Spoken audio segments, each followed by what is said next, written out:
সন্তোষপুর ৯ নং ওয়ার্ডে আবুল হোসেন মাঝির বাড়িতে গতরাতে দুটি ঘরে চুরির ঘটনা ঘটে। এক ঘরে কেউ ছিলেন না, অন্য ঘরে একজন যুবক ছিলেন।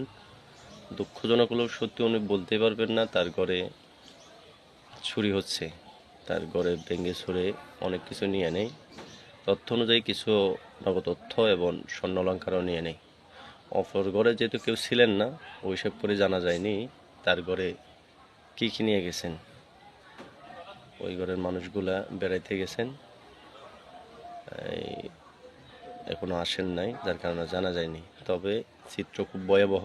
এই যে ওই ঘরের ছোট বাচ্চা নাকি এই ব্যাংকে টাকা জমাইতো, ওই ব্যাংকটা কেটে সম্পূর্ণ টাকা নিয়ে নেয়, পয়সাগুলো রেখে যায়, আর সমস্ত ঘর ভেঙে ছুঁড়ে এলোমেলো করে দিয়ে যায়।